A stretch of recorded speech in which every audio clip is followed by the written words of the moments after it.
আসসালামু আলাইকুম প্রিয় শিক্ষার্থী বন্ধুরা, আশা করি সকলে ভালো আছেন।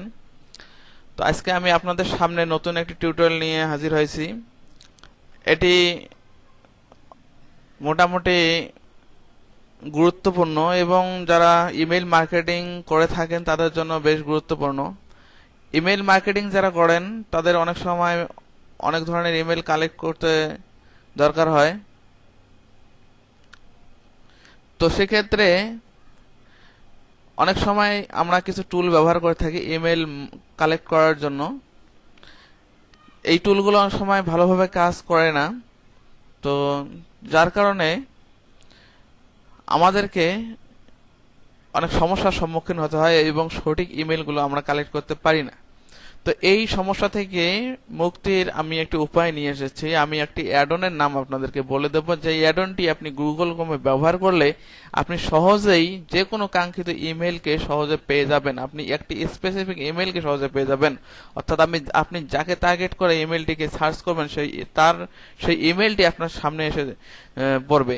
তো এই একটি অনস্বীকার্য একটি টুল, একটি এত সুন্দর একটি টুল আপনি যদি ব্যবহার করেন তো আপনার অনেক কাজ সহজ হয়ে যাবে এবং ইমেল কালেক্ট অনেক সহজ হয়ে যাবে। তো চলুন দেখে নেওয়া যায় এই টুলটি আসলে কি। এই টুলটি হচ্ছে একটি অ্যাড অন গুগল, যে ক্রোম ব্রাউজার আমরা ব্যবহার করি। তো এই ক্রোম ব্রাউজারের একটি অ্যাড অন হচ্ছে নেম টু ইমেল। এই অ্যাড অনটিকে আপনি সেট করে নেবেন। তো সেট করে নেওয়ার পরে এটা কিছু অপশন আছে, এই অপশনগুলোকে চালু করে দিতে হবে। তো এটা সেটিং হয়ে গেল। এরপর আমি এই অ্যাড অন বাটন থেকে এখানে দেখবেন যে নেম টু ইমেল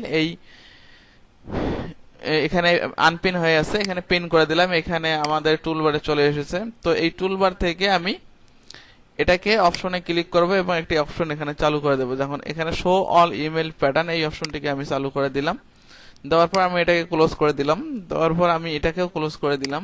এরপর আমি যে কাজটি করব, এটাকে ক্লোজ করে দিয়ে আমি দেখুন এখানে কি করেছি। আমি canva.com SEO নামে সার্চ করেছি। এখানে মেলানি পার্কিন্স এই নামটি চলে আসছে, অর্থাৎ ইনি হচ্ছে এই canva.com এর সিইও।